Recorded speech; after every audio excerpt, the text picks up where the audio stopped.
So, Mr. Kimani, thank you very much for sharing quite a lot about feed production and how you feed your cows and everything. We'd like you to tell us a little bit more about the production. You fed the cows. Tell us about the production of the milk. This is where the animals will pay the revenue after being fed. So you must also be very careful. It's like where you handle your customers. And there's one thing that determines production, which is handling of the animals. Okay. We have talked about the feeds, the minerals, the water, the structures, but also handling of the animal is a key thing, the way you handle these animals. Even from when they're in the barn there, when doing the cleaning, so you get some workers are cleaning while hitting the animals with brooms and stuff. You make these animals develop adrenaline most of the time. Okay. Now, when it comes to milking, the principle we need to know is one, the issue of the milk letdown, stimulation of the animals and the likes. Milk is produced by a hormone we call oxytocin. Oxytocin is a happy hormone. So I don't expect a milker bringing that animal from that end while caning it. It's like somebody is caning you and is telling you to laugh. It's not possible. It's not possible. So what we encourage farmers is handling the animals all the way from their barns where they are, during feeding, during cleaning, and especially during milking. Because this is where we have a lot of issues. So milking, the hormone oxytocin is produced within 8 minutes. Oh, wow. And a declining curve. Okay. Yeah. So if you draw your chart, it goes down. Okay. That's why you see when you clean the udder, the cow will start even dripping milk because you have already stimulated the hormone. So that's why we tell farmers when it comes to milking, make sure the moment you trigger that hormone, you start your milking almost immediately. Okay. For you to maximize on that production of that hormone. So, and that's why you see for us, we have gone for the machine milking. Okay. Because it will be faster as compared to hand milking. Oh. The milking of machine will be done at once. Okay. Because although I have not proven, but it's understood that 60% of milk comes from the hindquarters. All right. 40 comes from the front quarters. That's why when it comes to milking techniques, we advise farmers you cleaned your animal, milk from the hindquarters. Oh, then you wind up, you come to the front quarters, then you go to back quarters, then you come front quarters. Okay. Yeah. That way you're able to maximize that hormone. The other thing we advocate to farmers, make sure when it comes to milking time, you are ready for milking time. So somebody will clean the cow, disappear for 2 minutes. Maybe has a call, he has forgotten the milking jerry or something. Yeah. Then by then time you're coming to do your milking, you end up doing what we call impartial milking. Impartial milking is one of contributing factors to mastitis. Yeah. So we want to make sure that in one way or the other we avoid those kind of messes, because when mastitis comes, it comes with its own demerits. So that's why we advise farmers on making sure when it comes to milking time, you're ready for milking. All right. Yeah. Interesting. Yeah. How do you ensure, is there a risk of infection with this system? How do you ensure they remain clean? How do you maintain this milking system? This milking system, it's easy to maintain as long as you follow the hygiene procedures of how to do the cleaning. Immediately after milking, there is a cleaning where you use disinfectants. Sometimes we even use some acids to make sure that we have maintained it. The other thing is also to check the animals. There's what we call a pre-milking checks. Maybe you can even strip, using maybe a strip cup. Those who have maybe advanced in milking, those who are more used, they even can assess whether you have clots or something like that. The clots on the clots from the milk. So you always have a way of checking. Yeah, if you have sick animals or animals that we suspect they are sick, we always milk them last. This is what we call mechanical transmission. So we usually make sure we follow all those milking procedures. Okay, interesting. Yes. I can see you have 3 machines here. Yeah. You mentioned you have another milking quarter. Yeah. You mentioned you have 49 cows at the moment that you're milking. Yeah. How long do you take per cow? Okay, there's what we call, we cannot say tentative. Okay. Because there's what we call let down. Cow let down. There's some animals will let their milk faster, some will let low. But mostly the animals will take maybe 6-8 hours. 6 minutes. 6 minutes, 6-7-8 minutes around there. Yeah. Okay. But we have some those are slow. Some that have slow, some even the system is a bit closed. So we have different factors, but at most we take is 6-8 minutes. Yeah. I'll ask you, let me ask about, is there a way you manage the udder, like basic things to do to manage the udder to ensure the cow remains healthy? Basic thing that we do, one is hygiene all the way from the barns. Make sure where they are it's clean. Then from there, when you come immediately after milking, we always make sure we do the teat dipping. We use there's some reagent that we use. Then we do the teat dipping. Make sure that you're taking care from the udder. So that's what basically we usually do. And also, if it comes to issue of mastitis, we usually do our checkups after every 2 weeks. We do what we call a CMT test. That's California mastitis test, where you can be able even to trace the lowest level of mastitis, especially subclinical mastitis, because a lot of farmers have sick animals, but because they cannot physically see the change in terms of color or maybe the terms of growth, they assume the animals are okay. And this is the problem we have countrywide. Most of the farmers have the issue of what we call subclinical mastitis. I'm learning quite a lot. I don't know about you guys, but there's so much I'm learning here. I mean, I practically grew up with cows that were being, milked, but I didn't know for all those years. For us, it was more fun than it was learning. But for all those years, I think I'm learning so much right now with Mr. Kimani compared to the much that I learned growing up about dairy management and all. So that is a key thing, checking the mastitis and the land. That's why you see some farmers will take the milk to the dairy. Then when the milk is tested with the alcohol, they're told the milk has chloride. And say, no, my milk is boiling, my milk is okay. But does they know there's what we call clinical mastitis? Because basically most of the parameters the dairy people will look at is maybe the microbial rods through the rectum. Not through the rectum, but through the gun, the alcohol gun. So that one is a key thing that one needs also to check. The other thing is in terms of production is the quality of the milk. So somebody told me maziwa iko na maji or something. Say no, there's nothing like that. I don't add water. But in essence, that farm have not added water. What is there is maybe what we call the SNF. The solids not fat in milk are low. Those one you'll get also from the feeds. Quality of the feeds you're feeding, the minerals. Because this one you're not looking at the butter fat. You're looking at the solids. The solids get them from the quality of feed that you're using, the minerals level that you're giving your animals, determine what we call the SNF, the solids not fat in milk. So basically, from the feeding to handling of the animal, you'll get your total sum in terms of production. Another key thing that will determine the production of animals is the breeding. Not the breed, but the breeding. The breed will determine, yes, talk of Frisian producing more, Asha producing. So you have that casting or profiling of Which animals. Ones do you have on your farm? No, here for us, you have mixed. You have the Ashas, you have the Frisians, you have the Frex. And which ones are the most productive and the least productive?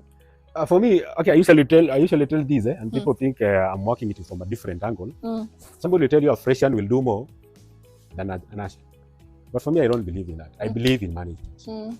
You have managed them and you have seen that consistency in the We have Ashas that are doing better than Frisians. Oh, interesting. So I don't take it that seriously. But I believe in management. Because if anything, genetics is only 30%. Management is 70%. Highlights. Genetics is only 30%, management is 70%. So that being the case, I really don't, okay, there's only that is documented about fresh and doing more, but me, I believe in management.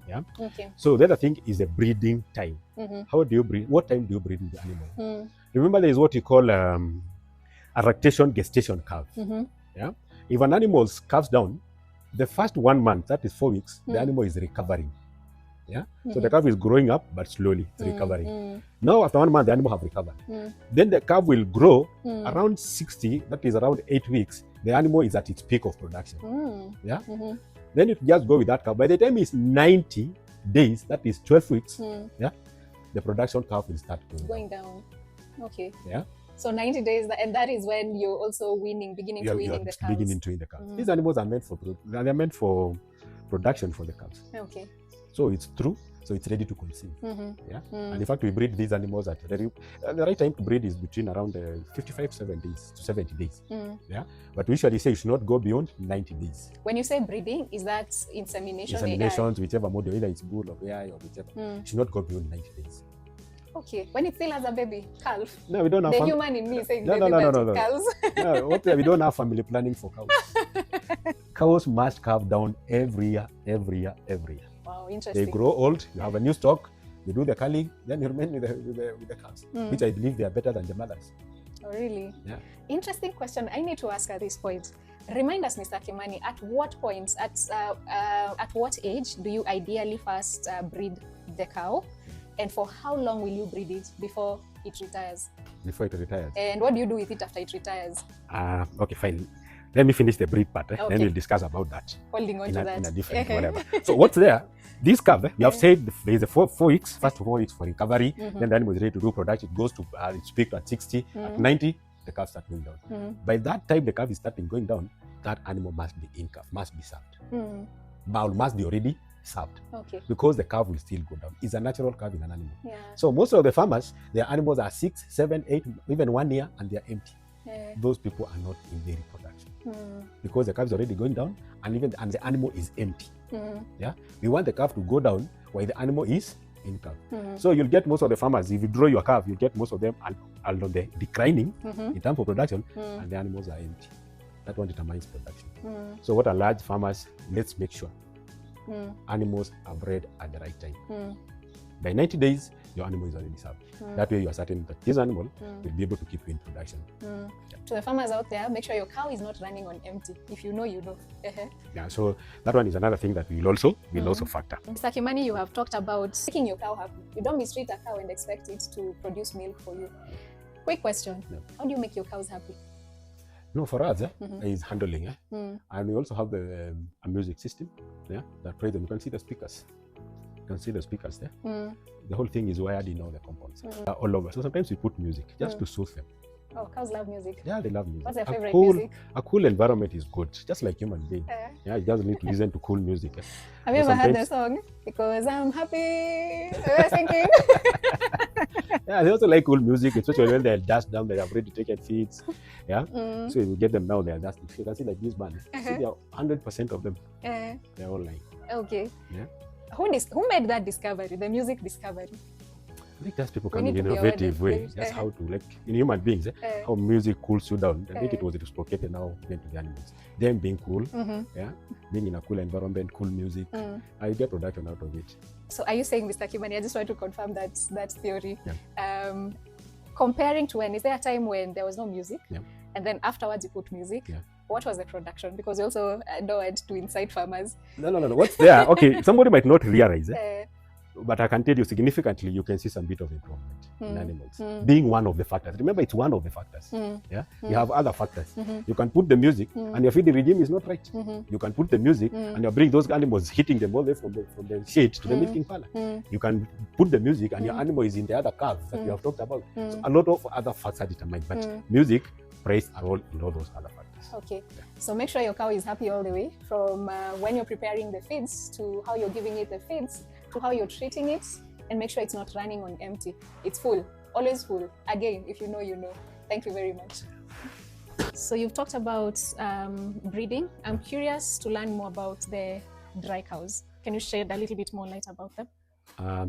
When you look at what we talked about, lactation gestation cycle, lactation gestation cycle is divided into 4 cycles. And the first cycle is in terms of date. We have the 0 to 70 days. We have 70. The second cycle is 70 to 105 days. The third cycle is 105 to 305. And we have 305 to 365. 305 to 365. First, if you get from 0 to 365 in terms of days, that's 1 year. Remember, we have said an animal should calve down every year. And during this 1 year, you are breeding these animals, you are still milking these animals. That's why we are calling it lactation and gestation cycle. So there is the stage, the last one, we have said of 305 to 365. That is, if you do your math right, that is 60 days. That is when we dry a cow. And drying a cow has a lot of reasons. And one reason, and one major reason, is that is when the calf is growing. The growth rate of the calf those last days, those 2 months, is very high. So you don't want a competition where you are milking the animal and the calf is still growing. So you want to give this calf time to grow, because the way the calf will be born, how strong or weak it will be, determine its growth. So the other thing is, these animals, we have milked it for all the 10 months. You want it at least for it to rejuvenate, to breathe. The alveoli, the alveoli for the synthesis of milk, for it to get enough energy to push that calf during when it's calving down. Also during this stage, to manage it to some level that maybe you'll avoid the metabolic disorders as I mentioned, the issue of the hypocalcemia, hypomagnesium, tetany, even some parts ketosis. The way you manage these animals will determine. So that's why we are drying these animals for those purposes. We also feed them on minerals. We feed them on dry minerals. We try to feed them on quality forage. So like when we dry them for the first 2 weeks, don't feed it with a lot of a lot of quality feed. We buy time for the first 2 weeks, then we start what we call now steaming up. Steaming up with quality forage, minerals, and concentrates. Concentrates will give based on our projection in terms of calving. Like you see this animal, we are projecting when the calf down is going to be almost at 540 liters. So even if you are giving concentrates here, we'll give it differently from these other ones. Dry mineral is a must. Okay. Yeah. So as after that, these animals will now go to the maternity wing, where they now go and do the calving. You have a maternity wing. Yeah. Interesting. The maternity wing where we take them for calving. So after that, that's when they calve down. Then when they calve down, now they go to that cycle you have said of the 0 to 70 days. Yeah. This is a cycle that is very tricky when you're dealing with animals. Okay. Yeah. Because at 0 to 70, these animals have calved down, they must recover. Yeah. Number 2, this is where this animal is going to pick its production. Remember the lactation curve that we have talked about, the picking of milk. From there, this is where you're supposed to breed these animals. So you must be very keen of how you handle these animals from that period of dry. Because this animal will come weak from calving. You'll have problems with its picking, it's coming on heat and all that. So you must know how to make sure that this animal, the moment it calves down, there is a way you feed it. Yeah, there's a feeding regime that we require, and mostly for us here, we feed them with a lot of wheat bran. Yeah, with a lot of wheat bran and a lot of hay. We go increasing our silage as they recover. Remember, our wheat bran is a source of energy that expands when dissolved in water. We usually try and make sure these animals, we supplement them with calcium the moment they calve down, because every animal suffers from calcium deficiency. It's only that the extent. And this one is mainly caused by the colostrum. Colostrum has a lot of calcium and the likes. So also we try and feed them with energy-based products, at least to help them in their recovery. And also in terms of feeding, remember in energy-based product, we have those that shrinks when dissolved in water, and we have those that expands when dissolved in water. We have those that has high fiber levels and those with low fiber levels. So for us, when they calve down, mostly we feed them on a lot of wheat bran, yeah, and a lot of hay, yeah, to enhance the opening of the rumen. Remember, from anatomy point, when the fetus is growing, yeah, the only organ that it can affect, because you see, pregnancy is an abnormality. So this fetus must get somewhere. So after the elasticity of the animal reaches the end, now it starts constricting the rumen. So we want this rumen to open up. That's why we are feeding it on a lot of wheat bran and hay, so as it can be able to open, to improve the feed intake, for it to do quick recovery and go to the other stages of breeding and those other stages of picking in terms of production. So that's how we manage animals in that lactation gestation cycles. That's interesting. Now back to that question we had shelved. Remind us, at what age do you first serve a cow? Maybe with regard to the number of months old or something, and for how long in terms of years? You said you must serve it every year. For how long in terms of years will you have the cow served before quote unquote it retires? It retires. And what do you do with it after retirement?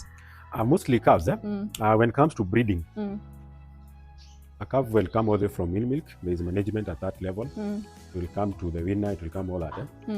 But mostly when it comes to serving, we usually serve when they are 50 to 60% its mother's body weight. Okay. That's when you serve them. 50 to 60% of its mother's body weight. So we cannot say with authority, you see, like the body weight for these animals is not equal to the body weight for the other one. So for farmers, it's important to keep records of which cow is giving birth to which calf, what is its weight, and then how often do you weigh the cows? Look, the calves, we weigh them after every 2 weeks. 2 weeks, yeah.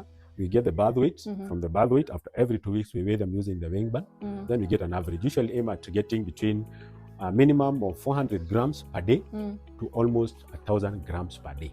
So that way we are able to know the growth. And we do the weighing all the way from birth till the first service. So we usually keep that record. We get the average growth per cow per day or per calf per day. But mostly service, most of them are in terms of months. We do mostly our service at 15 months. 15 months. Because we are aiming to this animal to be in the dairy by the time it's 2 years. It's already in the dairy doing the production. So we consider weight and age around 15 months. That's why we serve. But they'll come on heat early.